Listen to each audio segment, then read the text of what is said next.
Hello, everyone, and welcome. It is, Tuesday, April 12th, and we have reached the second week, our first class for week two, which means that you have turned in your first round of assignments, and we are going to do a little bit of peer review and feedback this week, and we will also discuss your new assignments for week two.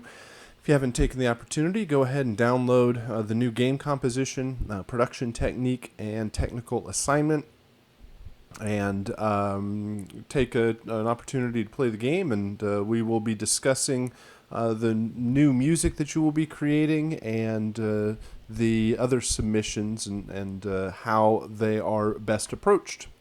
And then I also have right here a logic session. Looks like we have had 6 people submit their projects for a bit of peer review later on. So we will listen through these, and I'll go through and talk about all of them and click around and discuss different points of each one of them. And actually, while I'm thinking about it right here, let me do this, kind of organize this a little bit more so it's not all jumbled there.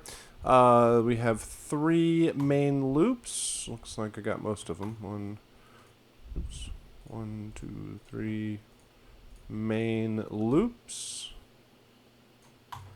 And then we have 3 intro files. It just comes in and is imported in alphabetical order. So we got some intro cues. That's what all these say, right? Intro. And that means these are all 3 of our endings. So we will go ahead and listen to those in the second half of today's session. We got a down here in the chat. This is an interesting field. Hopefully you've gotten a bit of your first taste here on the first composition and got a sense of how music might be built, at least for this first game project, and it might pique your interest overall, which is definitely one of the directions of the class, is kind of introduce you to this side of the industry, talk about how music works in a game, and give you the opportunity to actually create some assets for that. And again, all of your music can be tested out and played in the actual game project. Let me do that real quick. You should always be testing out your music and how it works in the game. So here is the game application itself. Where'd it go? Over here. And you can take the files that you bounce out of your logic session and actually import them and test them into in the game. Did anybody have an opportunity to do that? Just to see how they work, you'll probably realize that what you hear in the DAW might have a sound a bit different when it's actually played in the game. Might sound identical, or it might sound a lot different according to how things were formatted.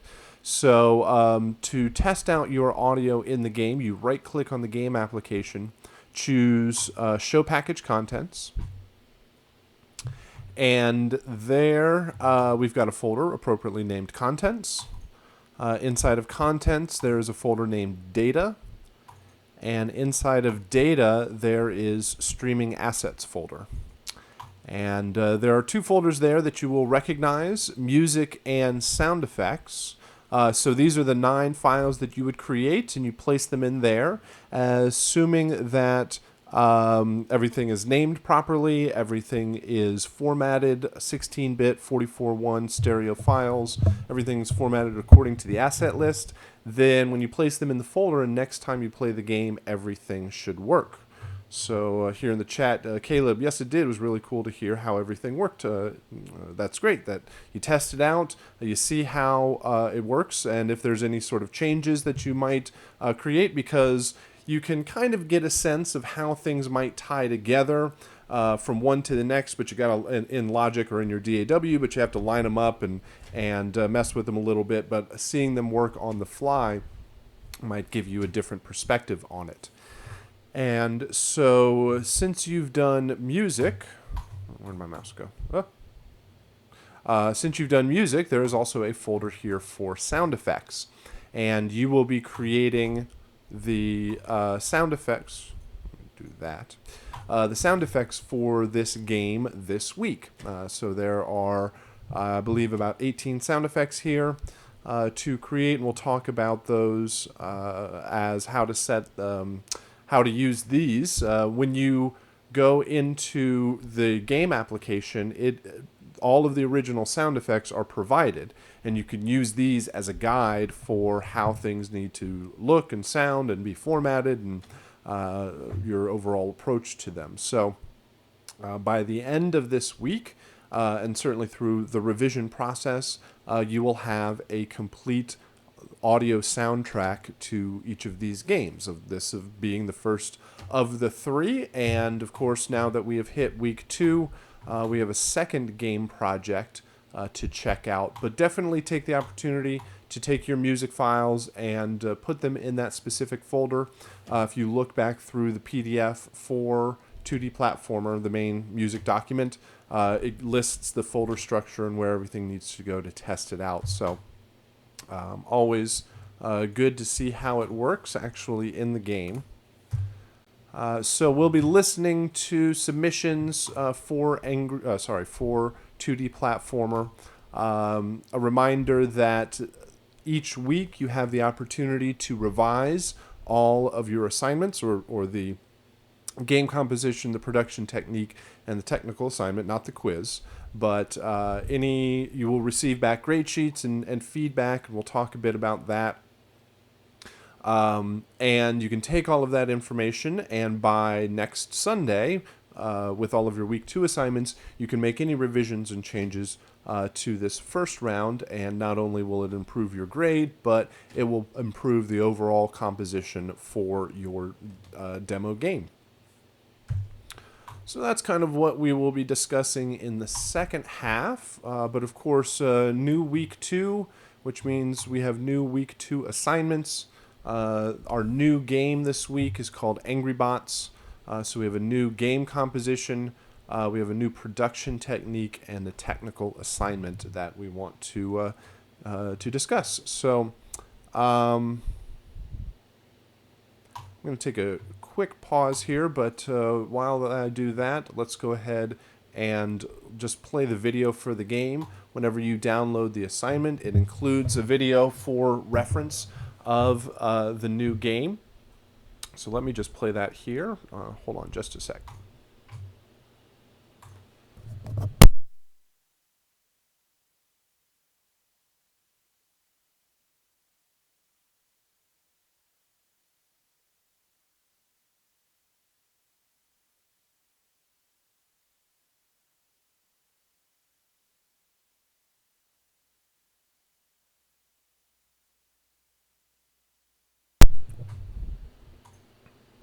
All right. So a new game means new music, and that new music is going to be in a different style and instrumentation and overall new approach. The music also is set up to function differently in this game because each game is unique, not only through all of our games through this month, but in the industry as a whole. While, unless you're maybe doing a sequel or a game that you has a repeated model over and over again, most of the time each game has a unique approach and new need for music and sound and how it all works in the game. So this week we are not focused on intros, main loops, and endings. Last week with 2D Platformer, that was our overall approach, and that is a very common approach in games, and it works really well for puzzle games and platformer games where there's a set intro, a set amount of time that you can loop through different music, and it's the main gameplay. And then, of course, different ending states, different things that happen that would end the game or end that round. This game is called Angry Bots, and it is made in the Unity game engine. Let me turn this on loop here real quick, so I don't have to keep starting it over. There we go. All of our games this month are built in the Unity game engine, and we will be talking about game engines and what that means. It's basically it's kind of like saying Pro Tools or Logic, where our DAW is the main tool that we use to make all of our music. A game engine is the main tool that folks use to make games. And so Unity Games made this game demo to show off their technology, to show off what type of games you could make with all of their tools, and gives us a really cool environment to demonstrate a new approach to the music.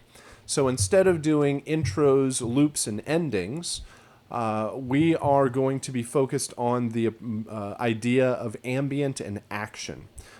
This is a very common approach in games, or sometimes they're known as game states. We will talk about game states as we move deeper into the month, but a game state is what is happening in the game at any one point in time. And very common situations that happen in games are where you're just kind of wandering around. You haven't figured out what the next thing is happening. You're in no danger, no battle is happening at that moment. And that can be often termed as ambient mode or ambient music. Not the genre of ambient music, but the level of intensity and the level of action that is going on in the music at that time. And then contrast that with action, where you are actually fighting robots here in this game, or you're battling, maybe you're a soldier in a medieval army and two sides are battling together, or you are fighting the dragon or fighting that monster or whatever it is. Lots of games kind of go back and forth between this, whether it's known as ambient or action, or sometimes it's also referred to as battle and exploration, where there's a period of time where not much is happening. You might be lost in trying to figure out what the next thing to do in the game is, and that happens to a lot of people for quite a long time. And then with periods of furious action and battling with the enemies, whatever they are, if they're zombies or robots or futuristic space marines or whatever they are. And in this game, well, you're kind of looking like a futuristic space marine. It's obviously a much more modern game, a futuristic type of game, which will influence our musical approach. But it's a lot more action-packed. You are a mercenary soldier invading a robot factory, probably trying to steal all the secrets. And the robots are trained to stop you and do not like the fact that you are there. And so you have to battle farther and farther deeper into the robot laboratory. And there are a couple of different types of robots. And these are going to be one of the main things that we use to attach our music to. Whenever you are battling or fighting one of these robots, then you are going to hear action music. And there are 3 different types of robots, and each one of them is going to have their own unique musical theme. So whenever they are on the screen and you are battling back and forth, you will hear that particular type of music. So we'll have an overall unique approach to the game, unique approach to the musical style. And let's talk about what you will actually be creating for this game. So along with the video, when you download everything for the assignment, you also get the music design doc, the PDF that kind of describes through everything. So you have a game overview that really talks about just kind of gives an introduction to the game itself and the fact that we are focusing on ambient and action. How to play it. This game is probably the longest or the biggest game of the 3 this month, in that it probably takes a good 5 or 10 minutes to play through all the way to the end. There is an ending, and you cover a lot of ground overall, so it's a pretty involved demo. some reference listening tracks in the style of a musical approach for the game. Musical style, high energy, over the top, fast electronic or epic metal is suggestions, or epic orchestral, or anything with high energy, fast, intense music, a lot of tension, probably a lot of synths and drum machines, a lot more electronic music approach. Very typically heavier, darker, more beat-driven elements that you can use to basically bring the level of intensity or tension in the music up and down through changes to the instrumentation and the overall sound of or musical approach. So you picture you have a whole bunch of angry robots chasing after you, firing lasers and missiles and battling back and forth. It's nothing too lazy or laid back or slow or chill or too happy or celebratory. It's dark and gritty and fast and loud, and so it's a good opportunity to use all of the tricks that are provided in your DAW of synths and effects processors and interesting tones and building up the level of density in the overall mix. Here in the chat, we can do epic orchestral also, right? Yes, you certainly can use orchestral instrumentation in this. One thing that I do want to warn you, though, is that next week we are doing kind of a open world fantasy game that is, we're going to throw away all of the electronic instruments, all of the synths and drum machines and not plugins necessarily, but and we're going to go strictly with an orchestral acoustic approach to the instrumentation.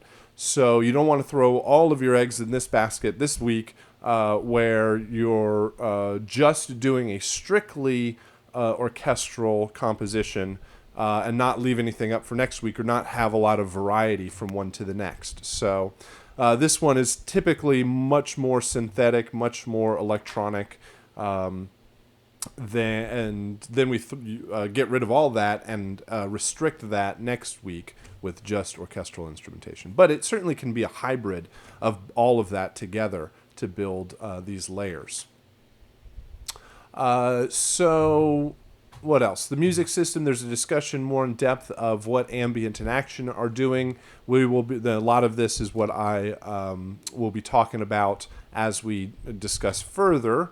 And give some examples here.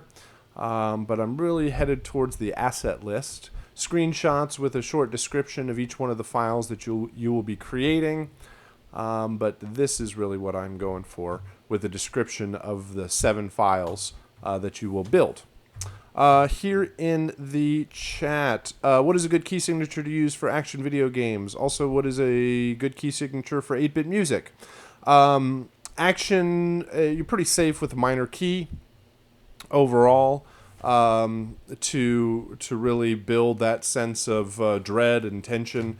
It's so available to work with and gives you a lot of direction because you have to switch to lots of different kind of, not styles necessarily, but themes. You have to switch between different themes because you have 3 different robots and you have an ambient music cue.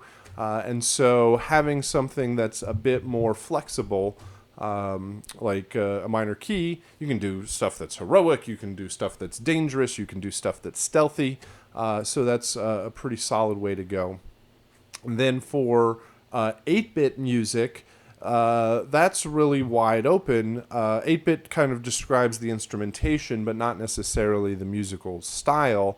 But a lot of 8-bit music is fast and really staccato, since the sounds sound so bad is an incorrect term necessarily, but they sound so limited overall that it's more about, or can often be more about the rhythmic style, and you don't sit on a note for too long with long sustain. It's a much more kind of boppy, bouncy staccato approach with a lot of movement overall. So, but it can go in whichever sort of overall feeling you want to head in, as to what sort of, either starting out in a major or minor family and determining a bit more of the direction of the game. So, but you can't really ever go wrong with a nice minor key to start from and go from there. All right, so ambient, action, and stingers. Let's describe each one of those and give examples. Let me switch back to the video here.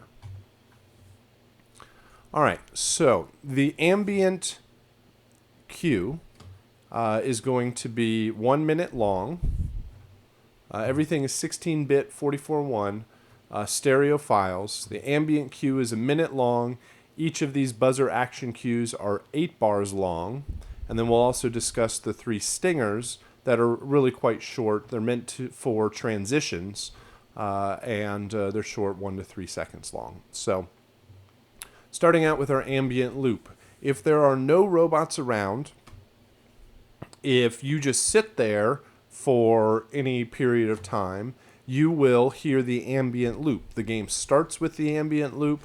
It basically always returns back to the ambient loop, and if nothing else is happening, you are hearing, you are somewhere within that 1 minute long ambient loop.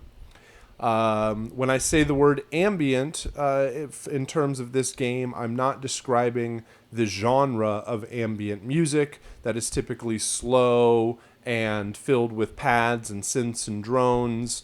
There's long periods of time of change, but it's at any one point there's less activity going on. Ambient in this case, in the context of this game, just means less than action. However, you can have drums, you can have rhythm, and you're encouraged to have those elements in the ambient cue. There can be strong elements. You can use synths and drones and pads as an element overall, but it's a place for development of a idea and a texture over the course of this cue. So however big and loud your ambient cue is, the action cue just needs to be even bigger and louder and stronger than that. So ambient does not mean slow and boring and not really changing and really just kind of getting you into a nice calm state. Ambient is, here there's always a sense of a pace. There's always, you're always pushing forward. You know that a robot is around the corner at any one time, so there can be tension there. You can basically build and rise and fall in level and density of tracks, and introducing things and removing them out of the mix. The ambient cue is a really good place also for what I'll term as musical sound design, which is taking all of your instruments, synths, and using them in all sorts of fun ways, twisting them and turning them and using them out of range, and getting them with plugins and effects with all sorts of processing on top of them, creating more of a soundscape and a texture than necessarily a strong harmony and melody. You can have those elements also, but you can have maybe a bit of percussion in the low end, kick, and a strong bass line groove. You can have pads and other synth layers kind of weaving their way in and out. You can have a question in the chat. No arpeggiators allowed.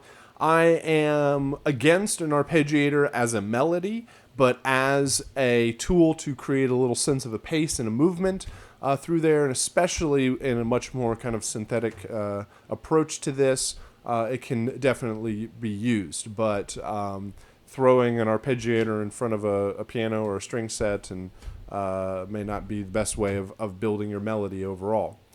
So it can and should have a sense of rhythm, maybe a little bit of light percussion, maybe something low and heavy in the lower end, the lower registers can work. Having elements in the higher registers kind of fading in and out of the mix, having things move and twist and reverse, and delays and stutters and gates, and there's all sorts of fun stuff that you can do with all of the tools that you have at your disposal in the DAW. So that is the ambient cue. We'll listen to some examples here in a little bit. But at some point, the action is going to come in. We have the 3 action cues. And one of the main focuses of this game is how do you transition from ambient to action? It's a challenge in all sorts of audio for games of how do you go from one piece of music to the next. While the music is being played in the game really isn't doing all that much with the music itself. The music was created by a composer in a DAW separate from the game. So while the audio file is playing, the game isn't controlling it all that much. But the real challenge comes in with how do you move from one piece of music to the next in a way that you build a continuous kind of soundtrack. So the determining how the action music is going to play, or how does the game know that you are battling at that point, and that it needs to switch over to the action music. And this is done with health points in this game. Like, how much health do you have left? You can kind of see it here. It's kind of hard to notice in the beginning, but this is actually a health meter on the character's back. And you'll see all of the battles with the robots are pretty short overall. Just to hit them a few times and they'll be destroyed and you can move on, right? He comes out, attack, shoot him a couple times. So it's not... it's going to be a pretty short battle music and transition in and out of these action cues. So the game uses health. You're sitting here, the game starts, and all you hear is that ambient cue. If you sit there forever, the ambient loop will play around and around, but eventually this robot comes out. And how does the game transition from ambient to action? As soon as it zaps you, then somebody's lost health points. Either you have lost health points or the robot loses health points. In this case, you have. And it knows that, okay, somebody lost health, then you must be battling back and forth. Let's immediately switch from ambient to one of the action cues. Now you have 3 different action cues representing the 3 different robots: buzzer action, spider action, and mech action. This is a buzzer robot. It's the one that kind of flies around, shoots out this lightning bolt or laser kind of thing that zaps you, and is kind of frustrating as it flies around, but pretty easily defeated. So as soon as you lose health points, it immediately switches from ambient over to action.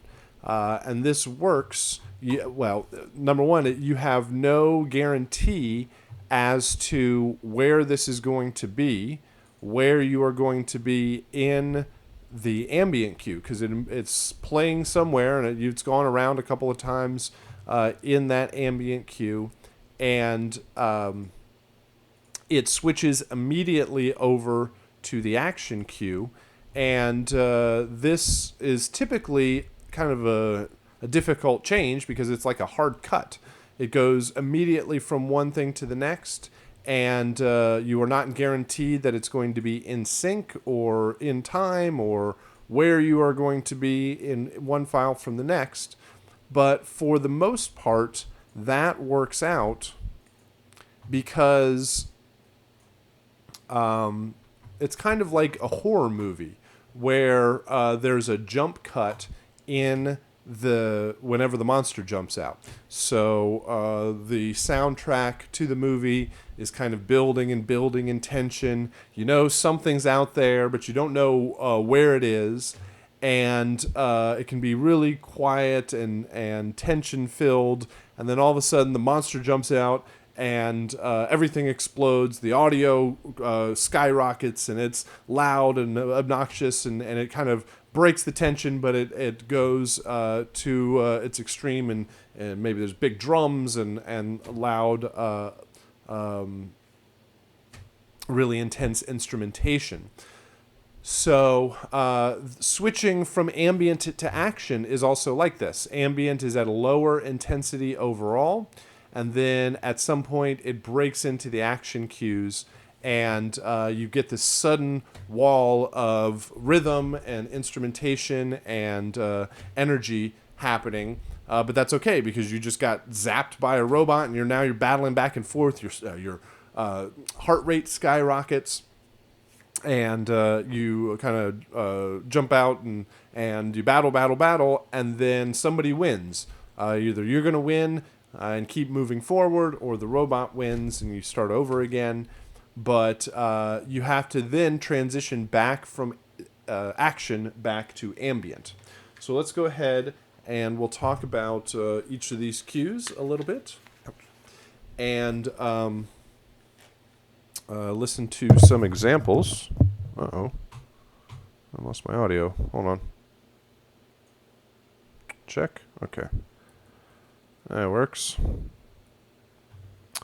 All right, so we have, these are 4 different submissions. Let me just hide these 3. So we'll start out with an ambient cue here. Let me see that we can actually hear this.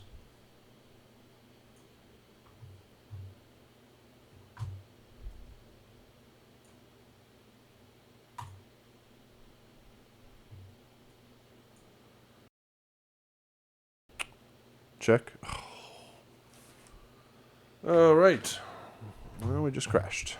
That's fun. All right. Sorry about that. We had a little crash and burn there, but everything looks like it should be back up and working. Let me make sure before everything went totally awry. Let me make sure we can hear this. Now I'm scared to hit play. There we go. Okay. Let's jump back here. I want to loop this and do this. Okay. Can you hear that? Are you able to hear the logic and me at the same time and all of that? Okay. We got some yeses. Very good. So, ambient is a good place for sort of dynamic changes to instrumentation using elements that are coming in and out. This one kind of has a little pulse to it. There is kind of a pad and drone, but there's also changes throughout. There's a little bit of rhythm. There's a little bass line.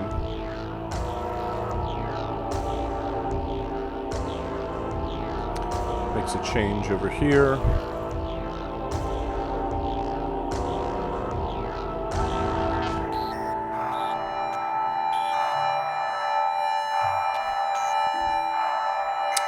Then at any moment, one of these action cues are going to break in. As soon as somebody gets hurt, loses health points, then one of these 3 will be heard. So here's the buzzer action cue.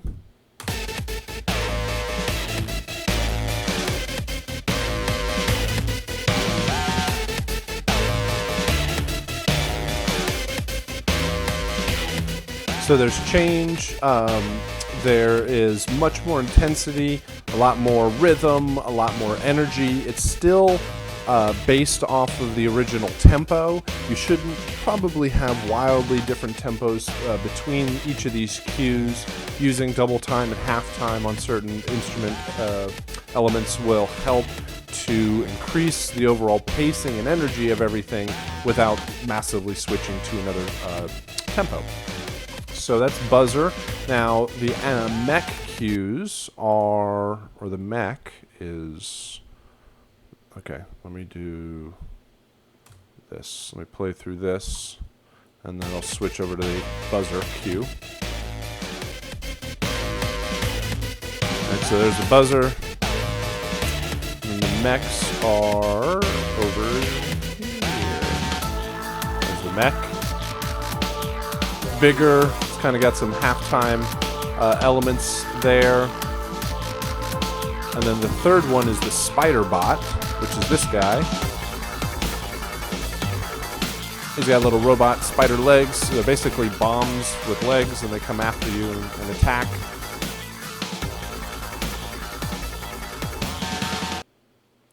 So you can hear that each one of these has its own overall theme to it, a kind of thematic idea that represents that particular robot. So even if you don't see the robot yet on screen, you hear the music maybe starting, and you'll be able to identify what's coming after you. So each one of these cues isn't tied to the other as much as last week. So we had main loop 1, 2, and 3, and they should use similar instrumentation to make them feel seamless as they kind of jump around between each one. But in this one, you can have a bit more change overall from one cue to the next. It doesn't need to have the exact same instrumentation. It doesn't need to kind of match entirely rhythmically or harmonically, or having the same lead melodic idea. There can be a bit more change from one to the next. But there should be elements of things that kind of tie you together between the ambient cue, whether it's a rhythmic element, kind of foreshadowing what's coming up in the main loops, or whether it is a similar instrument that occurs in each one of them. Here in the chat, so in Project 2, it's okay to keep the drums the same? Yes. You can. Now, you shouldn't have the exact same pattern, but the same drum sounds, the same drum kit is certainly fine from one to the next. But you can also change it a little bit more. So last week, you were definitely encouraged to keep the same kit through all three of them. This one should have some change, or it can be the same kit overall, but it should have change in the rhythmic pattern from one to the next to kind of give each one of them their own unique voice. Now, one of the challenges in this is that every single time you run into a spider bot, it's going to be playing this exact same piece of music. Every time you run into a mech, it plays the mech cue. Every time you run into the buzzer, plays the buzzer cue. It also is a hard cut from ambient over to action. So in order to smooth that out a bit, and in order to give you a bit more variation from one to the next, or each time it's played, I guess that's a better way of saying it, there are 3 stinger cues. And the way these work is, let's do it this way. Just going to add another track down here. So whenever any of these action cues are played, right along with it at the very beginning, one of these stinger cues are also played. And it randomly chooses them, and it plays it at the start, exactly where the action cues play. Excuse me. And this is going to give variation. So the next time the mech plays, then maybe it's this one, and the next time the buzzer action plays, it's a different one. So it gives just a slight bit of variation. It also gives a strong point to change. There's the stingers should have a strong impact at the front and then fade out relatively quickly so as not to interfere with the action cue.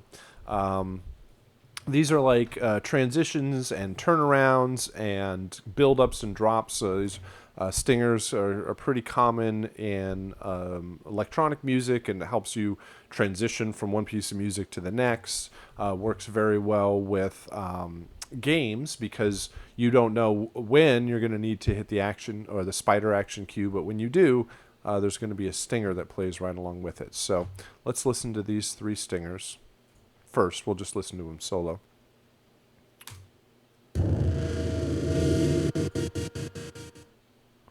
All right, so they should have a strong impact, and they should get out of the way pretty quickly.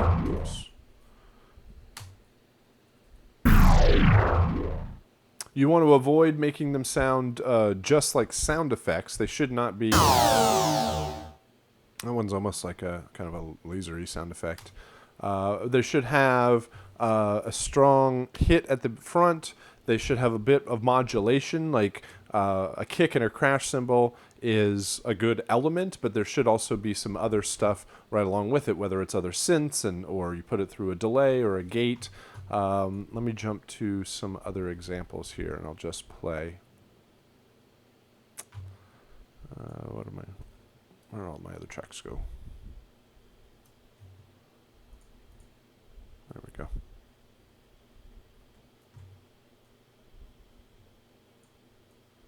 Eek. Not what I wanted to do.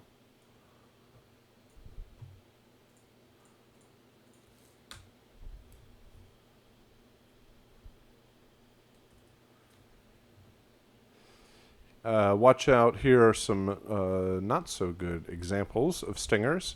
You want to make sure that stingers hit pretty hard right at the front, like these. These work really well. They hit and they fade out. Now you want to make sure that they don't get cut off at the end, right? All 3 of these are just going to kind of stop at the end.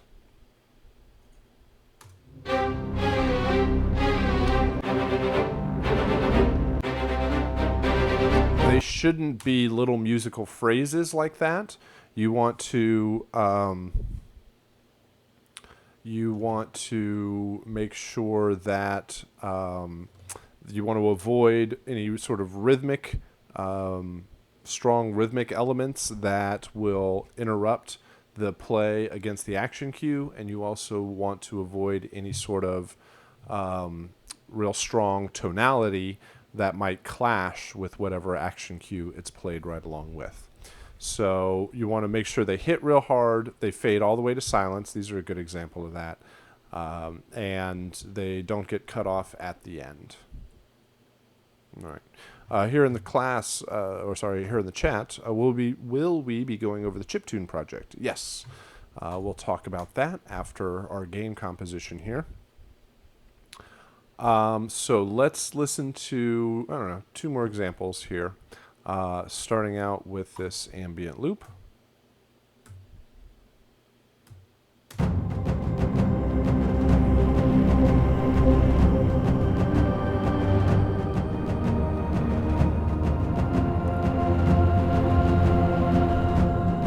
So this one's got a bit more of that sort of epic orchestral kind of vibe. You got the big kind of war drums pounding away there. You got some pads creating a sense of harmony.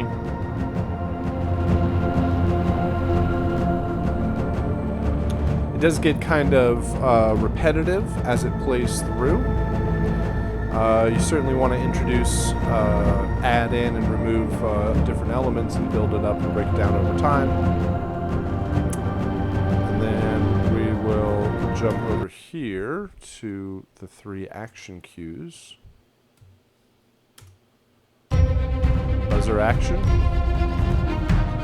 We have some basically like arpeggiated strings. There should be more going on through these cues. This is a good element, but a strong lead line would definitely help. Mech.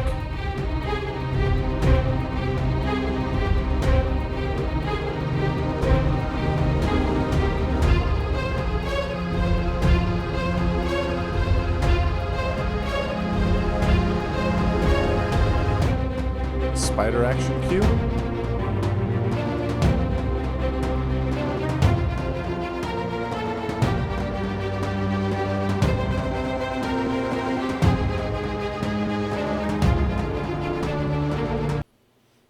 So there's another musical approach to this, and ambient, we'll do one more here. Make Actually, let's do this one.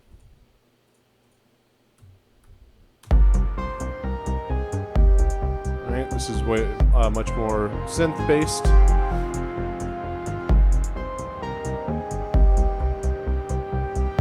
So a little bit of rhythm in there, bit of progression.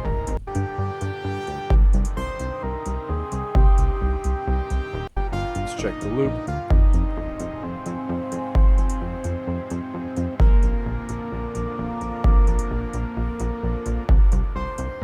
Okay, loops pretty seamlessly. Let's jump over to action cues. All right, a strong lead line, good groove, much more pace, a higher pace through there.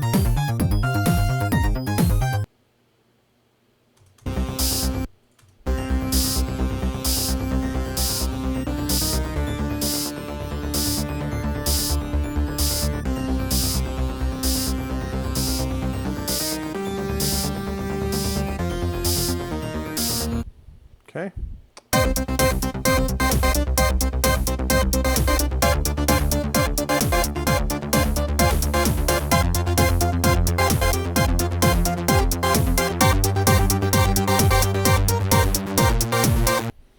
All right. So each one of them builds up with a strong addition of energy, higher kind of faster pace through the whole thing. Let's see these three stingers. I think these are mostly like sound effects. Right, that's a good 90s orchestra hit. Right, so you want to avoid these. There's a good strong impact at the front, but there's not much change to it. It really feels like just one sampled hit. So hopefully this gives you some things, good ideas, things to avoid, different overall approaches for Angry Bots. Let's see. I think I hit most of this stuff. Ambient and action needs to be able to transition immediately, keeping the same rhythm and key and instrumentation keep the same instrumentation in both. You don't know when anything is triggered. Watch out for strong changes in timing between the cues. Make sure that everything is looped seamlessly. You want to make sure to avoid any pops or clicks. Interesting loops doesn't mean looping does not mean repetitive, so you want to make sure you're developing the entire idea across the 8 bars. All right, so pretty much hit on everything there. Hopefully that gives you a good place to go with all of this, gives you some ideas. So after your game composition this week, we also have your chiptune composition.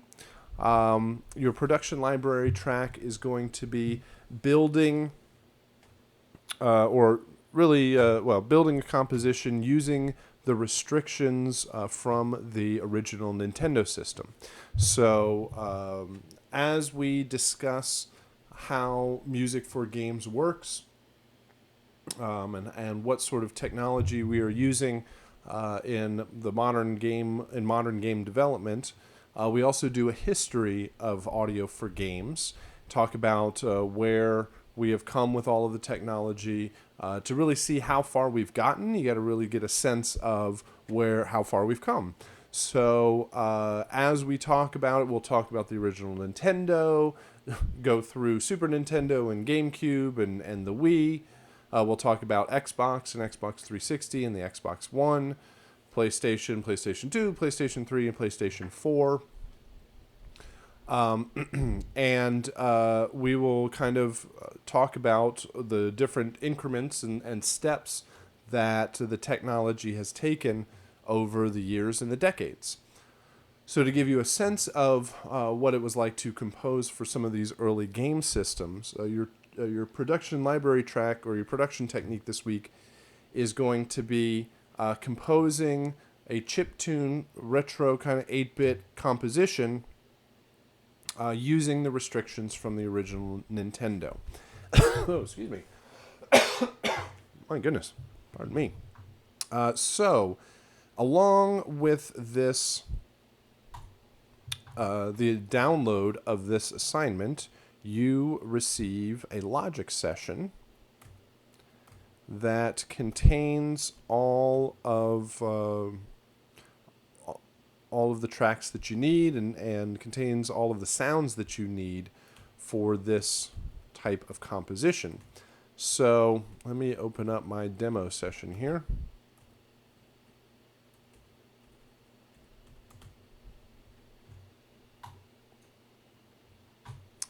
All right, so when you open this up, you have 4 tracks here. We will talk about the fact that all of your favorite original Nintendo games were all created with a limitation of 4 simultaneous sounds. So you think about Super Mario Brothers and Legend of Zelda and Contra and Mega Man and Mike Tyson's Punch-Out and all of those fun games, and we'll certainly discuss their influence overall in the audio world. But all of those memorable soundtracks were created with 4 simultaneous voices, and they were limited to simple waveforms. You got triangle waves, square waves, and a noise channel, which was white noise, mainly used for the percussion. And your composition here is going to be a 1 minute long composition in the style of 8-bit retro music using sound banks or EXS24 sound banks that are filled with appropriate sounds. So if you look at track 1 here, actually all 4 of these tracks, they each have an EXS24 on them: compressor, EQ, delay, and reverb. So this EXS24 has kind of chiptune sound banks that were sampled from the original Nintendo and Famicom system. The Famicom was the Nintendo when it was released beforehand in Japan. It's a Japanese version of the Nintendo. And so you utilize all of these sounds that are available, and you have a limit of 4 simultaneous voices. You can use more than that. You can build yourself a track 5 and a track 6, but you can only use 4 at a time. The original Nintendo could switch between lots of sounds very, very quickly, but only 4 of them could play at any one time. So with a limit of 4 channels, that means you could have drums, bass, harmony, melody. You could have drums, bass, melody, counter melody, drums. Well, that's pretty most of the combination. Drums, bass, another bass synth, a lead melody. The main elements that you need here are melody and percussion track, and then how you fill either melody, harmony, or bass, how you fill up the other 2 channels.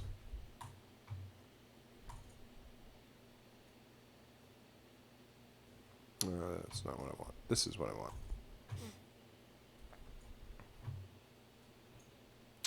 So here's the grade sheet. And most of the assignment is based off of the making sure you utilize all of the restrictions of this limited composition. So make sure everything's named properly, correct composition length between 1 minute or 2 minutes long, so 60 seconds to 120 seconds. Make sure you use the provided EXS24 sound banks so that all of the instrumentation is appropriate and sounds of that style. Limit of 4 tracks. You can 4 simultaneous tracks. You can actually have more, but only 4 of them at any one time. There needs to be a melody. One track needs to have a strong melodic line that is heard throughout, and you need to change the lead melodic instrument at some point in the composition. So that means that you can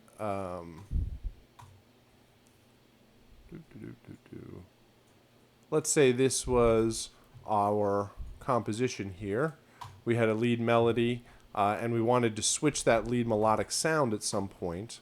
All we'd have to do is just, however long we wanted to hear one, and then switch it over to another track to create your secondary lead sound.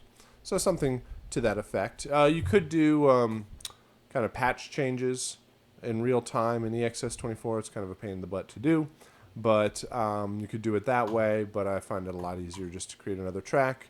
Probably just duplicate this one so that everything is built already for you, ready to go.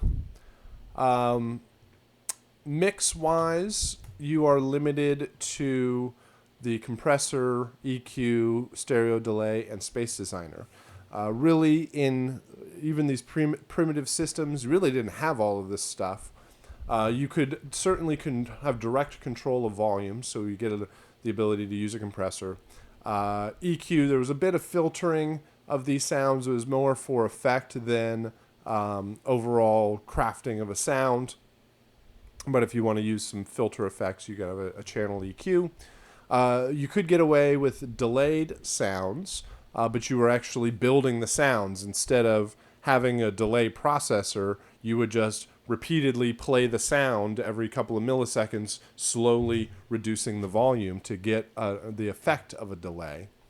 And then you really didn't have reverb at that time, but you could also fake it through the use of a really fast delay to give a bit of a kind of an echoey sound overall. Certainly not to the level of Space Designer, but since this is more modern technology, we'll be able to use that effect. So really just limiting it to volume control, some filter, delay, and echo or reverb.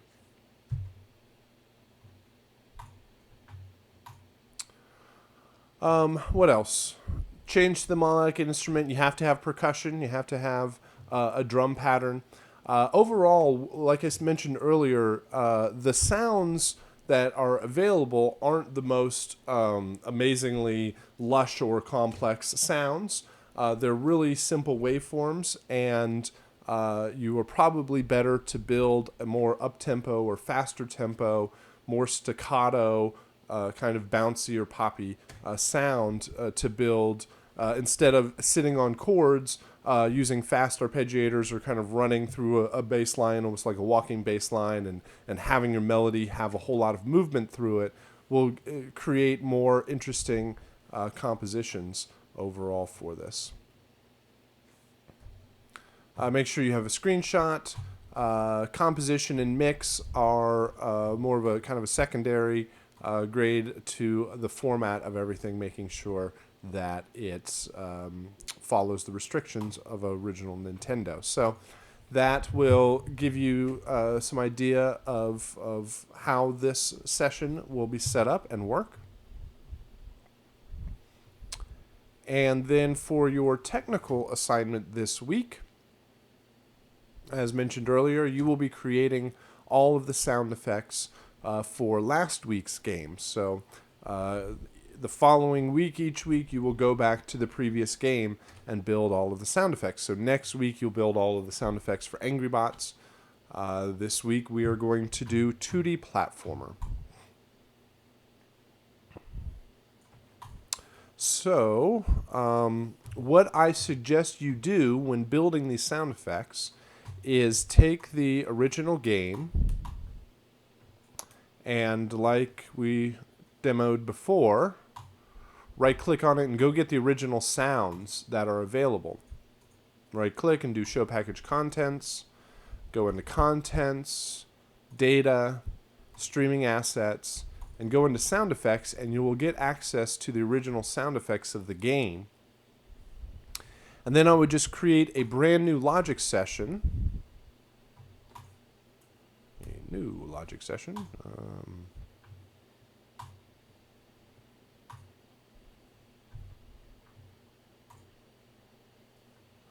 Like this.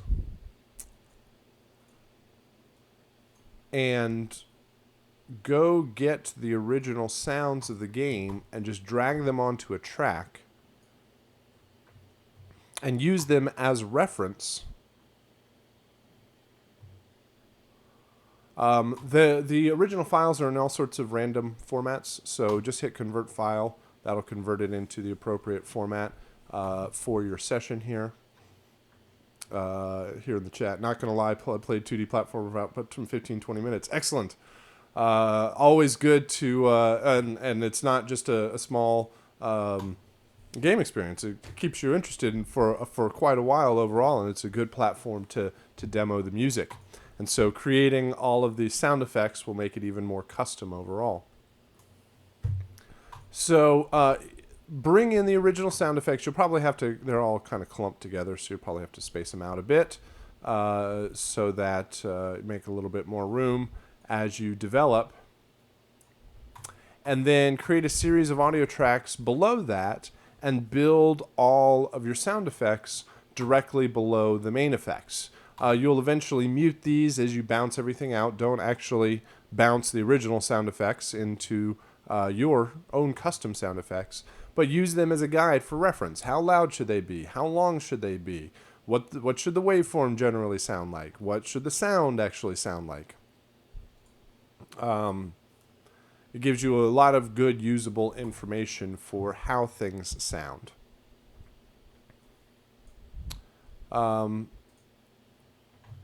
You can use sound. You can use your own sounds. You can use sounds that you find on the internet. If you have no place for finding sound, so there are two great sources. Where's my document here? There are two great sources for sounds. Number one is Westar. You guys should be familiar with Westar Music because you utilized it for your assignment last week. And there is a large sound effects library from Sound Ideas and Hollywood Edge available on Westar. Question here, how do we find those sound effects? So let me get Safari open here.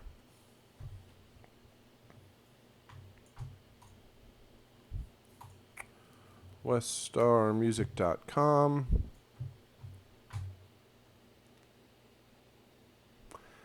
Go to search for music, search for sound effects, gets you into the search part, and go to sound effects here. Sound effects is right up here in the bar at the top. And it will log you in, or sorry, you can then go log in, or you can search through here, find sound effects, and download those.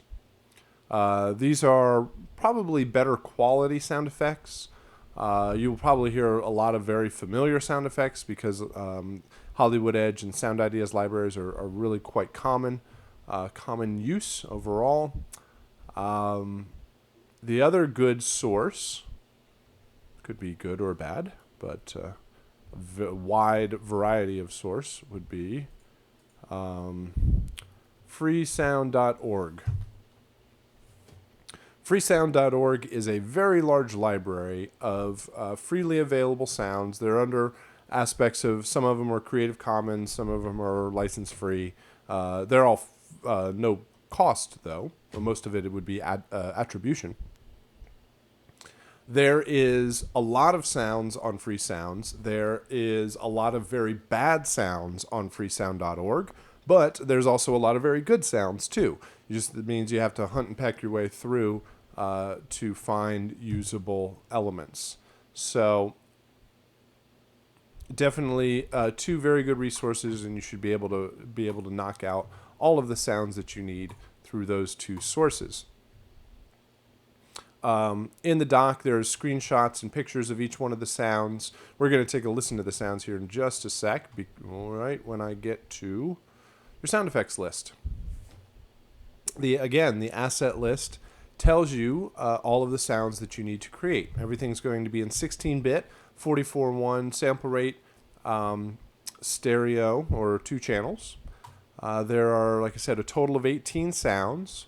And whenever you start a sound design project, I would suggest that you look over the entire list and find groups of sounds that you can kind of search for and tackle all in one shot, and spend some time going through and finding sounds in the sound effects library. When you're doing that, you should probably have a thesaurus next to you, because trying to describe sounds in text is always kind of fun, and it's really searching out and trying to figure out that a robot footstep might be actual servos or pneumatics or motors or all sorts of different ways that you can describe something. So find groups of sounds, and I often spend just one session going through and searching out all of the sounds, get a big old pile of sound effects that I can work with, then another day or another session sitting down and editing through all of them into some sort of usable fashion, and then continuing on into kind of final editing and tailoring them to the final product. So groups of sounds. The other thing to point out is a lot of these sounds are vocalizations, meaning that they are created with your voice. So you can definitely knock those out pretty straightforward, and you can be quite creative with them. So there are bomb sounds, there are enemy death sounds, gunshot, a health pickup, 3 jump sounds, 3 ouch sounds, and 3 taunt sounds. So let me do this. Ooh, that's quite small. That's not going to work. Let me do this. Yeah, that should work. Just have goodness. Just have a list of the names here. No, stop it. Stop jumping around. Fine. I'll do this. You sit over there, you come over here. Oh, and you're going to do it too. Oh, Windows, stop being so smart with me. This and this. Okay.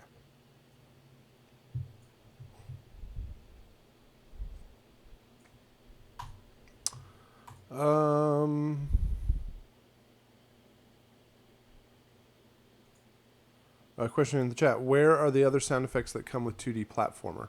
Again, you go into the application, you right-click on it, you do Show Package Contents, you do Contents, Data, and Streaming Assets. And there's a folder there called Sound Effects, and you can access all of those. If you check out the PDF, no, that's chip 2. If you check out the PDF, somewhere buried in all of this. Oh, there's down or somewhere around here. It says putting your sound effects into the game, contents, data, streaming assets, sound effects. Lists the folder there. Definitely want to reference those. And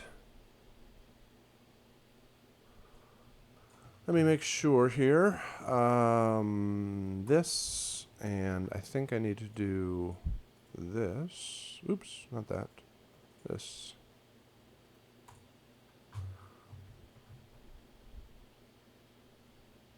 And I don't have much volume control because I'm just going to play them back here in Finder. So hopefully we don't blast anybody. So let's see here. Bomb Boom.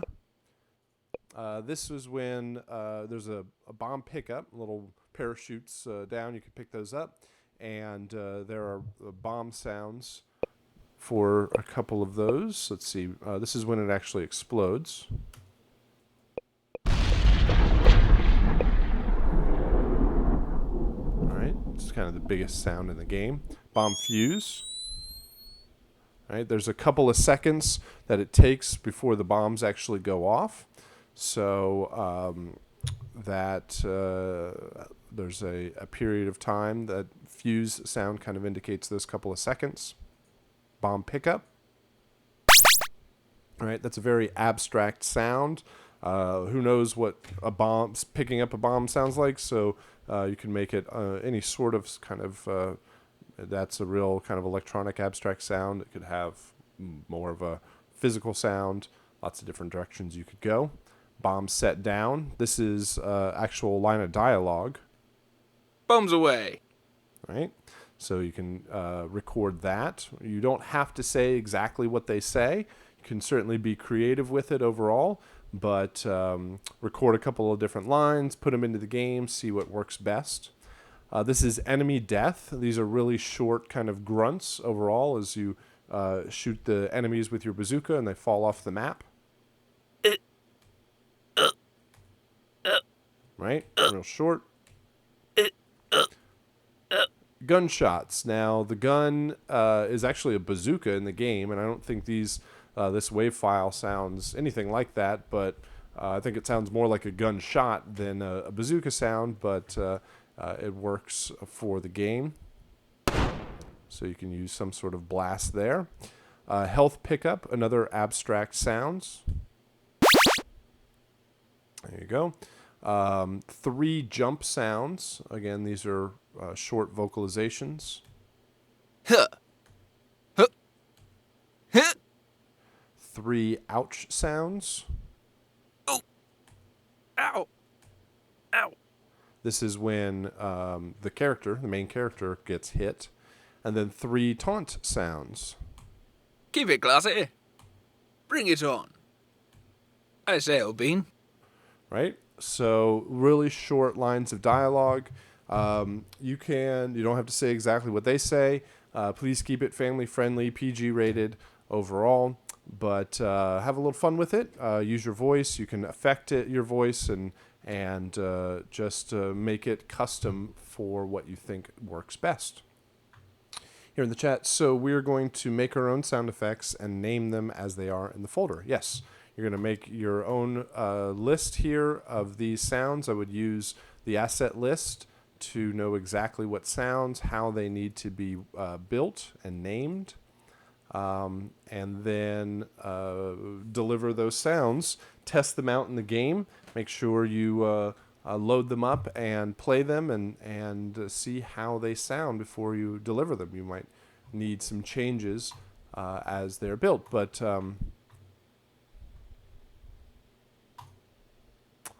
definitely import the sounds, use them as a guide for how they might sound, how they might look in the kind of the shape of the waveform, and how long they might be and how loud they might be. That will give you a good guidance in the final product.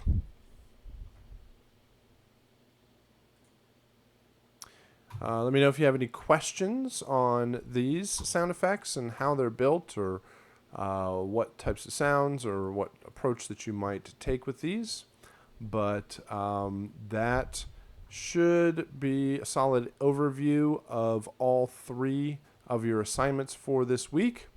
All of the sounds for 2D platformer, chiptune composition using the restrictions of the original Nintendo, and a new interactive kind of form for your composition in Angry Bots. So that should get us going on week 2. Don't need this anymore. And so let's go back and review a bit of our week 1 assignments. Hold on, before I get into all this, let me take another quick pause here.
All right, here in the chat, how soon before we get week 1 assignments back for revision? I am working my way through them. I will probably get the production technique and technical assignments back to you first. It takes a bit longer overall to do the game compositions. I'm hoping by tomorrow, but Thursday at the latest, for getting all those back. Thursday intended before class time, so that if there are any questions, we can discuss it there. So, all right. Let's see. 6 folks here. Always good to have you submit. We got some good stuff to take a listen to. Again, this is good for the individual that turned it in because we get to go back in a video format and I can talk about your overall approach. And while I will type up written feedback for everybody on their individual one, I can kind of flow through it a little bit smoother in the video format, pointing out more specific things. And of course, if you're in the live session, then we can talk about it back and forth. But even if you didn't submit anything, which of course, hopefully this will kind of show you the process and will encourage you to do it next week, it gives everybody an opportunity to see what other people are doing. And we'll talk about things both right and wrong, like, hey, you probably need to avoid that, or hey, that works really well, kind of keep heading in that direction. And stuff that you would never have even thought of will be brought up, and we can address how everybody is, or the correct direction that everybody is headed. So let me bring up the grade sheet. With each assignment, I include the grade sheet so that you get a sense of what we're looking at when we are going through it all. So week 1, game composition, 2D platformer, grade sheet. This right here. Oh, this right here. So intros, intro 1, 2, and 3, main loops 1, 2, and 3, and endings 1, 2, and 3. We have a couple of different things. I'll start with the main loops because those are the largest chunk of everything. We have sections for formatting, instrumentation, looping, composition, and mix. And you'll see that's pretty much the same here. Formatting, instrumentation, there's a consistency element, which is how it transitions in and out of the main loops. And then composition and mix. Because these two, intros and endings, don't loop, there's not a looping component, but it is consistency in how it goes in and out of the main loops. So with formatting, overall, when we're talking about these assignments, if I am talking about there's 2 levels. You have to get past the technical hurdles first for it to even work. It doesn't even matter what music you put in there.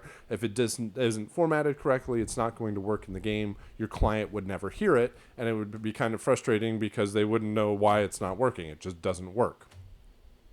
So the correct file name, sample rate, bit depth, the fact that the main loops are 8 bars, the intros and endings are 2 bars, the correct number of channels, everything is stereo, so we have to hit that bar first. Then if I'm talking more about the creative side, your choice of instrumentation, how applicable it is to the game and the genre of the game, the overall theme and aesthetic of the game.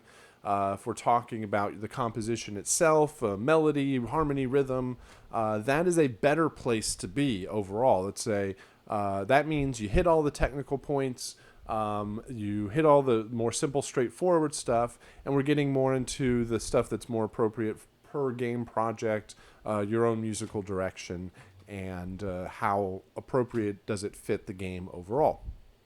So that's a much better place. If we're talking about instrumentation, then we might make sure that there's drums, bass, harmony, and melody in the game overall. Each cue should have a really strong melodic idea. Looping, make sure that there's no pops and clicks, and the instrumentation doesn't seem to have a real hard reset when it returns back to the front and starts all over again. Nothing gets cut off at the end. Composition. This is the element discussing your choice of rhythm, harmony, melody. How does it fit? How does it work between all three of them? Really, the composition is much more of a catch-all. Lots of different directions, lots of different things we can discuss, and it's much more unique to your own composition. And then the mix. There really isn't that many strong specs or definition of the mix as a whole, but nothing wildly crazy with the levels, nothing clipping or distorting, or sometimes what happens is you have it cranked up in your studio, and when you bounce everything, it ends up really being a small overall wave file because you had it turned up in your studio. Sounds just fine, but actually everything was really low in the mix and low in the bounce. So level issues, really weird panning, something like a lead melody just sitting only in one channel, left or right. No really crazy incorrect use of EQ or effects processing, whether it's EQ or compression. Nothing wildly over compressed, or just everything's buried in reverb, or it's completely dry. There is no reverb. Those sorts of issues are the types of things that we discuss for mix. So it's pretty wide open overall, but not. I'm not going through it with a fine-tooth comb. It's a lot more of how it actually functions in the game. So formatting, instrumentation, composition, mix, pretty well the same in intros and endings. With the composition elements, with the intros, it needs to build, it needs to rise, it needs to build a sense of anticipation, bringing you up there and kind of holding you ready for it to drop down into the main loops. The endings are just the opposite of that, the resolution or the resolve of the music. So wherever the main loops were, however loud they were, that needs to be consistent going into the endings, but it needs to finish. It needs to have a strong musical cadence or resolution to finish out the phrase. It also needs to reach silence by the end of the file. And then consistency. As you move from the main loops or the intros into the main loops, or the main loops into the endings, there's not a really crazy wild change of instrumentation, or like, hey, where do the drums go? There's elements that help tie through and transition through the different musical cues.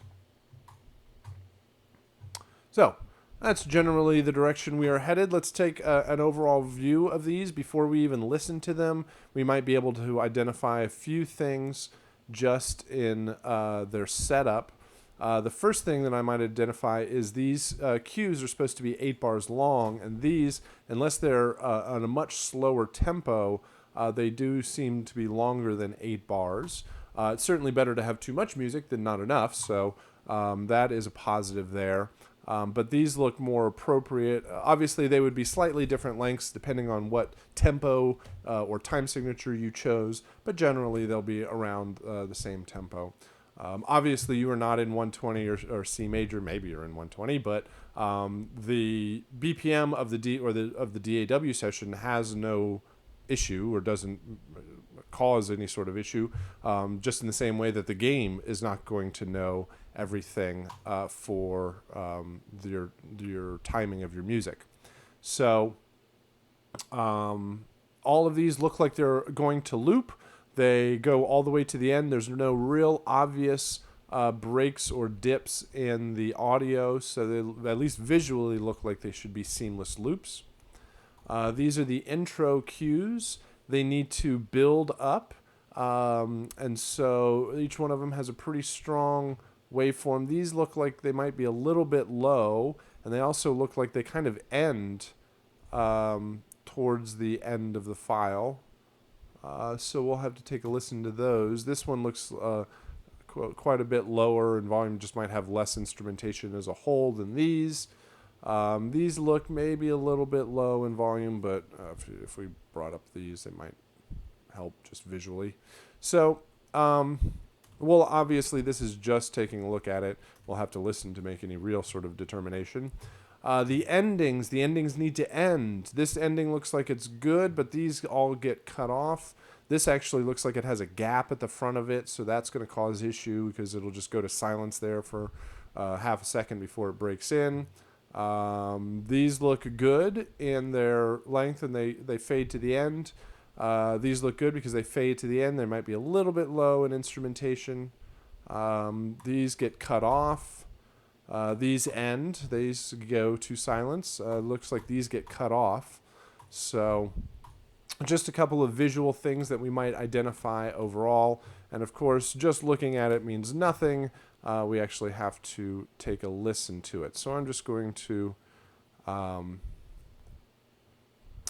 before I get into it, we have a comment here. I had trouble with the endings. What did you guys think overall in this sort of musical approach? Obviously, it's quite different than just writing one linear song where you have control over intros, verses, chorus, part A, part B, transitions, switching solos, endings, all of those things. And switching into, okay, well, I have intros, main loops, and endings, but there are 3 files, 3 variations to them overall. Got another one where the endings were the most difficult. It's certainly a different way of approaching the music. Sometimes it's the fact that, I have to make intro 1 work with main loop 2 and ending 3. Also intro 3 to work with main loop 2 to ending 1, and having to have them all kind of interchange and rearrange might prove some difficulty sometimes. So just that you get a sense of how music might be built for this and how it might work directly in the game. Trying to create a loop and ending. Yes, having something have the ability to loop around and around, and whenever it reaches the end, it has to go back musically, it has to be able to return back to the front. It also has to be able to musically jump off to any of the other files, and then also transition into one of these endings at any point. And the fact that you don't know when that's going to happen can also present some challenges. So it's a unique musical approach, but it might give you a different insight to how music might be built in whatever form. All right, so let's take a listen. We're going to start here with our first main loop. We'll start with the main loops. We'll go through those, and then we'll talk about each one of these. One thing I want to point out. Obviously, it's on my clock. It's a little bit after 5. With these, I will go through all of them, get through to the end. We only have 6. It shouldn't take me all that long to get through them. But I understand the class is really set up from 3:30 to 5, maybe 5:30 sometimes.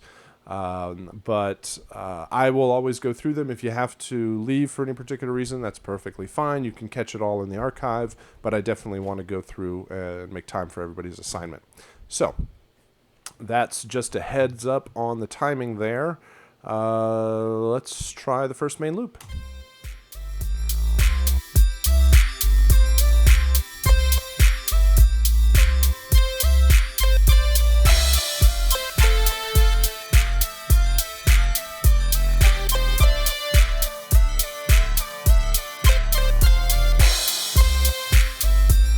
So definitely longer than the 8 bars. You're going to need to cut that down. But a strong groove, strong lead line, and you want to make sure that you develop that lead line all the way throughout. Let's jump over to main loop 2. Let's jump over. There we go. Now, one of the main things that I hear is drums, bass, and a lead line, but I don't feel much in the harmonic region kind of supporting there. There's some pads, something there that's going like do do do do do do do. But having a more of a strong kind of progression, more well-defined. I think there's just kind of a slower attack to those, so they kind of get kind of smeared together. And there might be some more instrumentation that just needs to come out of the mix. Also, main loop 2 seemed a little bit more sparse. Maybe it's just the slower progression. I like the strong lead line through this one.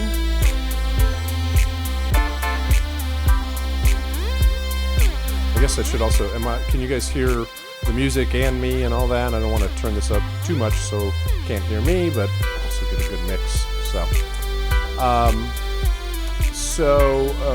Strong rhythmic changes. I do like the changes from one to the next, that there is a bit of a difference, but more harmonic instrumentation would definitely help.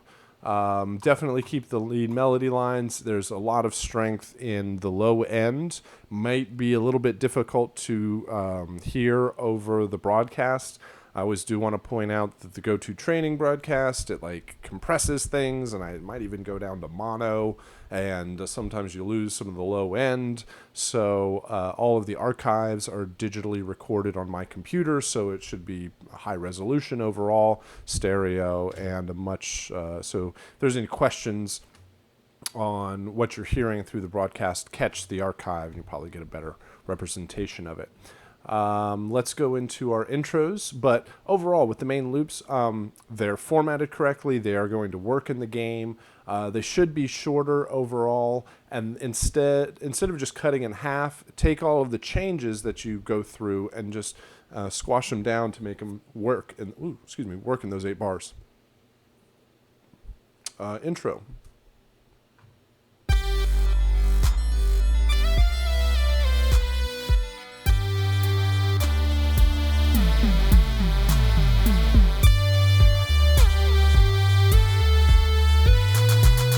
Okay. They need to have more energy through them. The kind of a real kind of halftime boom, clack, doom, clack, kind of that slow progression from the percussion. You can build it up. You have the hi-hats in there, and there's a little bit of a snare roll over here, or a clap roll. Having that sort of build up from the drums, so it brings up the energy as it goes into the second bar of each one of these cues. There's a rise in the melodic instrumentation in 1 and 3 that work well, but the drums could bring up the energy. 2 kind of feels like more like a resolution or an ending. It's kind of got that downward movement towards the original, or towards the tonic. I mean, you kind of alternate in those last 2 notes, but it kind of feels more like a resolution. So build it in a kind of an upwards direction versus downwards. And this one kind of looks like it gets cut off. This definitely just looks offset somehow in the bounce. That means you should always take your wave files after you've bounced them out of Logic. Don't trust Logic. Don't trust that what you bounced is what you thought it was going to be. Re-import them just like this, right? I don't obviously have your production sessions, but I just take your original or the delivered files and re-import them into Logic, and then I can visually look at them and listen to them and switch around between them to see how they're set up. Ending 1.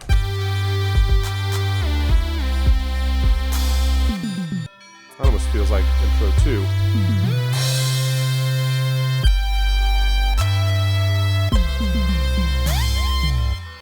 I like 3 the most. They all feel like they get cut off. You can use the 2 bars for the music, but if you need just a little bit of extra something after the music is done, for things the cymbals to decay to silence, and synths and the reverbs to kind of tail out, then you can use that extra bit in the ending cues. So make sure they don't get cut off. I'd say that you could probably switch ending 2 and intro 2. This feels more like, almost like an intro. If you just build it up more with the percussion and have a little bit more movement as you rise up, those might be interchangeable. So good stuff overall. I'd probably work a bit more energy into the intros and cut down these main loops overall. But a good place to start. Some good stuff to talk about. Let's go to this one here. And go to some main loops. Main loop 1. Here in the chat. for the ending, can they be longer than 2 bars to fade out, or should it reach silence by the end of 2 bars? That would be something that you would discuss with the game developer. So that's a very good question. And originally, I thought it's 2 bars and it needs to be done by 2 bars, so that you had a bar and maybe a bar and a half before everything had to hit and reach silence, and you had to put a fade on it. But I've really come more to the idea that the music should be 2 bars, and if you need to hit on what would maybe be the downbeat of the 3rd bar or beat 4 of bar 2, and then use a little bit of time for the instrumentation to fade to silence, then that's okay. That only works in the endings because the game, I'm pretty sure that the game actually waits for the ending cue to finish before it restarts the whole game. So you have a little bit of extra time there. I mean, don't have crazy long tails, but yeah, that might give you a little bit more room so it's not squished in the ending cues.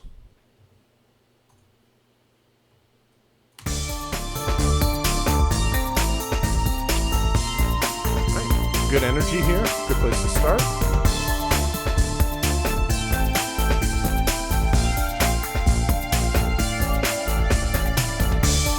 All right, loops well. I like the pattern and the pacing from the percussion, and a strong lead line.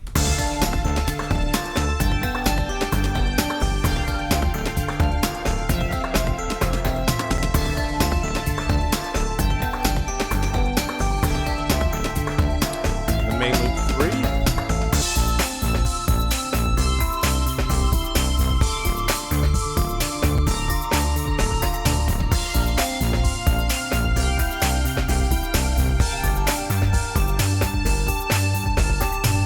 I think I like 1 and 3 the most. The 2 feels a little bit too similar to the first one. I like I said, the percussion and the energy from it.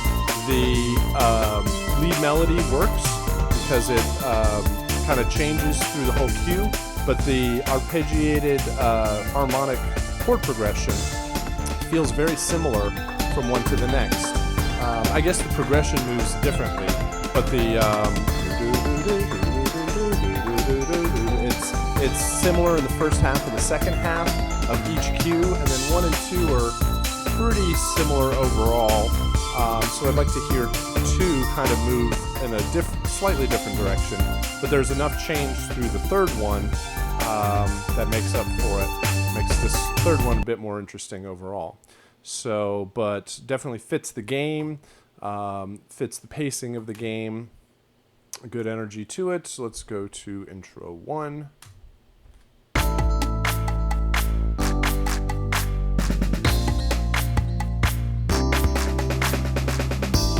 These feel a little too laid back. They could definitely build up more of the energy. Some of it might be that they're missing the lead synth.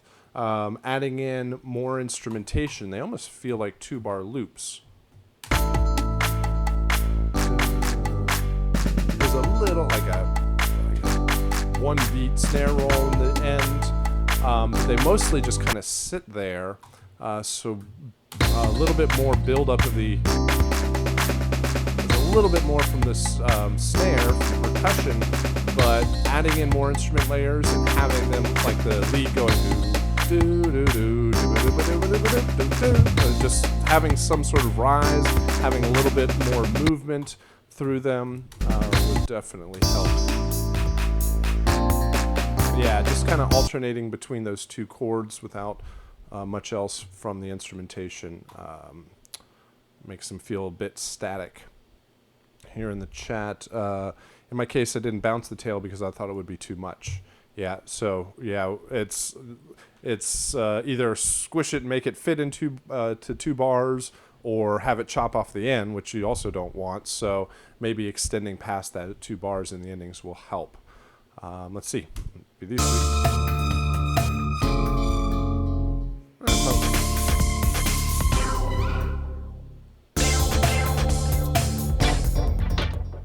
cool. Cool. Okay.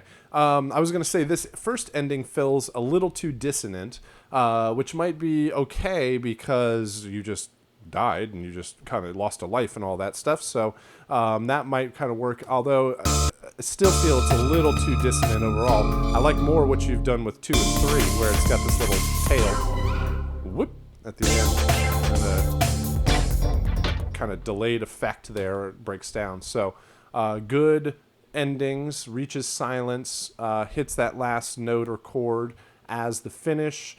I just say 1's just a little too strident overall. But they should all work pretty well together from one to the next. So more instrumentation, more kind of that lead melody build into the main intros, the intros. Main loop 2 needs to be a little bit more varied from main loop 1, and that change up that first one in the endings.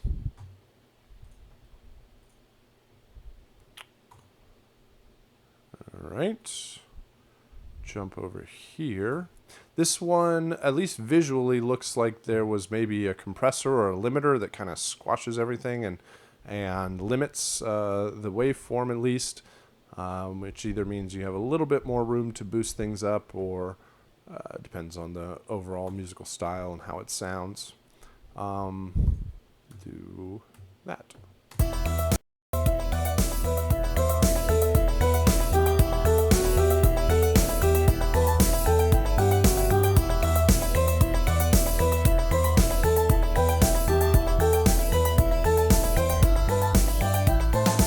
I'd say good energy from the drums, a good pace. The kind of alternating melodic line, it makes it feel too repetitive in the second half of this cue. It moves in a slightly different direction in the second half, but it still has that same form. It's that same rhythmic back and forth. And it's moving between different chords, but it gets a little bit repetitive overall. Let's see where the next one goes here.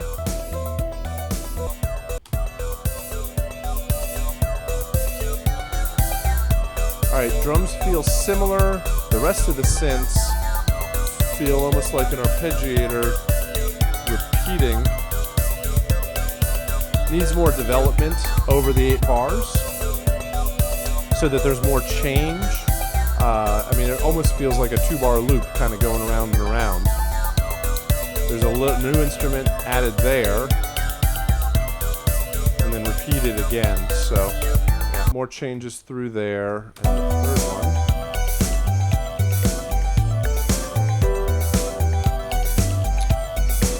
I'd also like to hear more from the chords, right? You're hitting the chord and then just sitting there. Move around, having more notes tie from one change to the next. Also sits on that one chord. Move the progression around a bit more.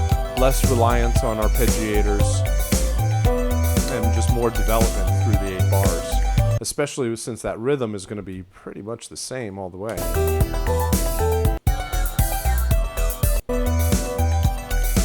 A little bit of change overall, but the underlying beat is similar. 3 intros, or oh, that's an ending. What are you doing in there? You're an ending. 3 intros.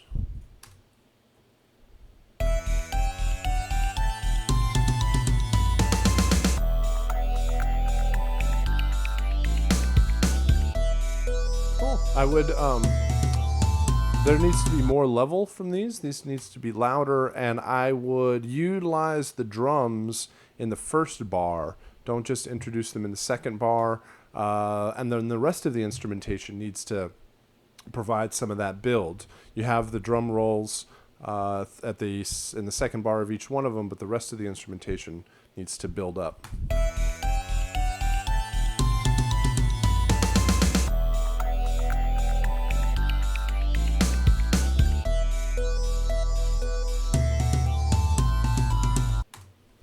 Okay, and then 3 endings.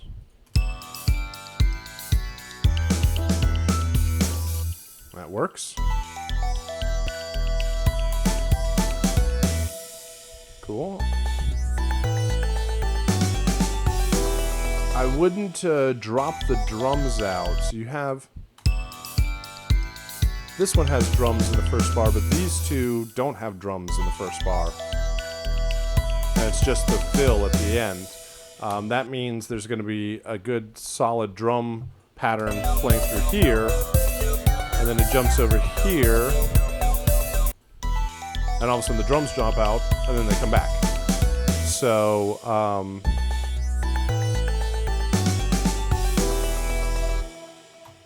so you might bring it back or use it consistently throughout those whole endings, but they resolve nicely, hit that last note, and end. Cool. Here in the chat, these are for this week's assignments or last week's? These are all 2D platformer. These are all from last week.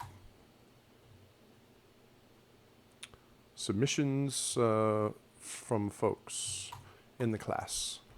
All right, let's do this main loop. Start here.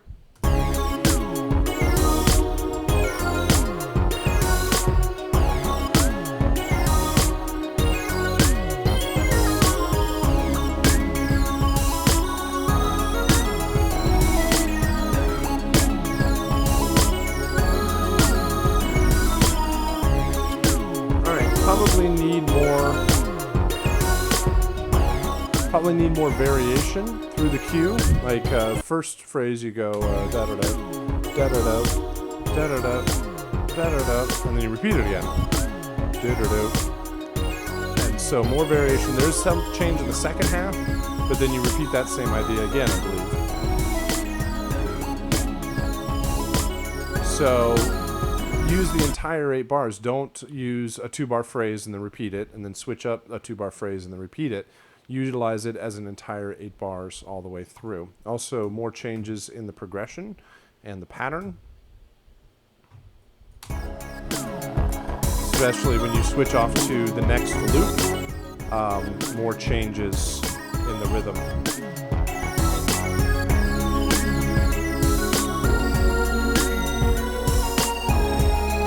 The melody works good, well against the harmony. But take this, I like the second half of this cue. And just take this idea and develop it entirely through the full 8 bars.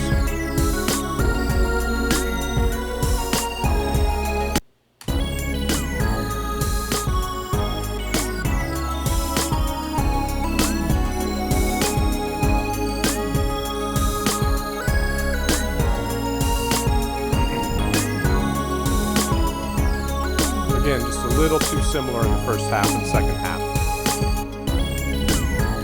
Let's jump to 3 intros. Yeah, this one needs much more level, much more instrumentation, because these are much louder overall.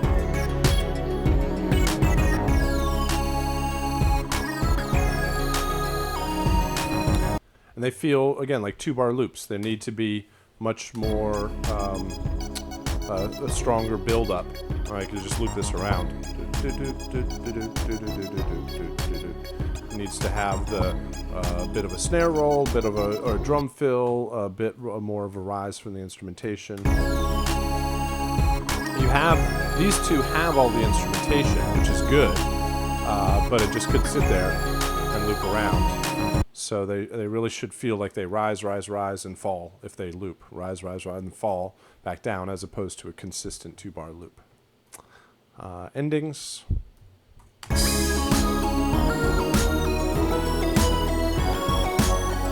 That almost feels like an intro.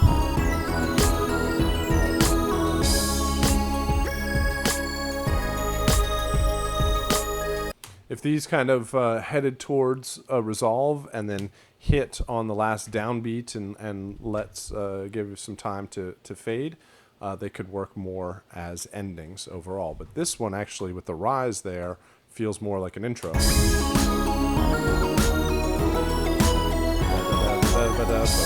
Drops into one of the main loops. So make sure there is a tail to those. They do have a stronger finish more of instrumentation in the first one, more of a build-up in each one of those, and then less repetition in the first half and second half of each one. All right, next here. Oops, get rid of that. Main loop.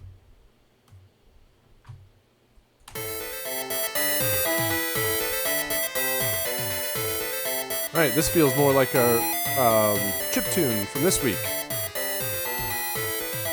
Need more percussion. Need a strong thing on 2 and 4. Does feel too repetitive. So more changes through there, and a strong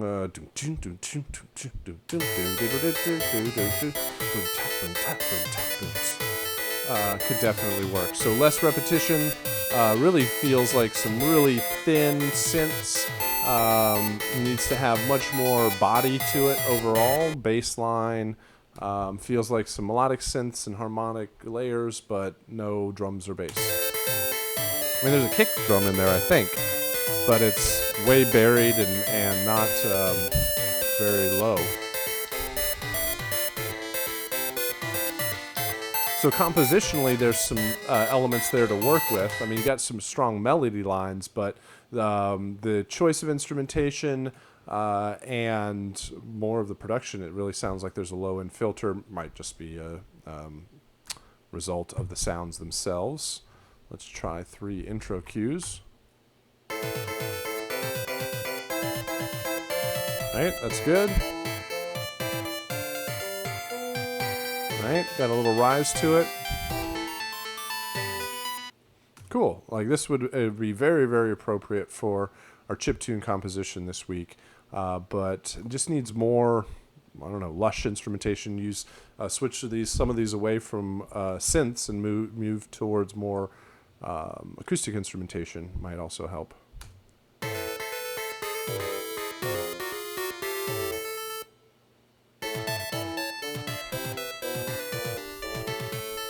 Yeah, musically, they're solid overall. It's just really the production of it. All right, and then one more. Jump back here to a main loop. This one, the levels definitely look like they could come up. Let's try main loop 1.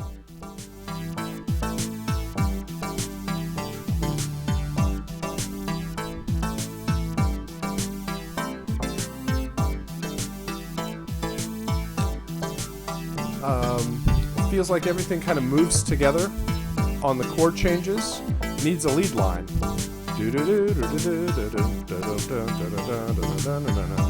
Something that moves around, something that adds more than just kind of alternating between chords. The drum pattern seems pretty straightforward. Let's just see where changes happen in 2. All right, changes to the lead, to the drums, but again, missing a lead line. There might be some stuff in there, but it's pretty buried far back in the mix. But it's mostly revolves around the alternating chords. All right, this feels like it has a stronger melody.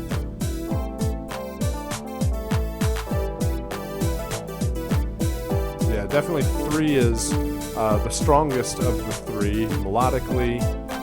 Progression-wise, it doesn't feel like it just kind of alternates back and forth. The drums feel a little bit kind of slow and laid back, sitting on the kind of the 2 and 4. But it could definitely sit on top of the beat a little bit more to push the pacing overall. So kind of 3 is the best of the 3, creating more of a strong melody line. 3 intros.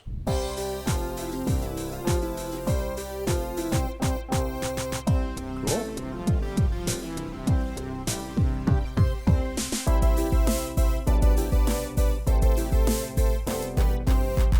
Nice. They all three have that da da da da da ba ba ba kind of feel to them. Maybe a little bit of change, more change between from one to the next.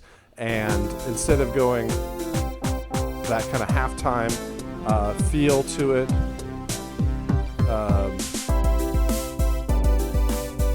triplet feel really, to double time it and to bring up the energy. It almost kind of feels like an ending.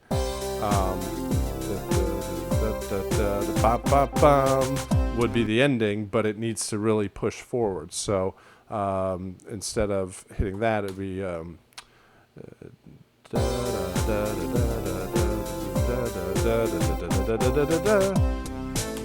going into the eighth notes there, and three endings.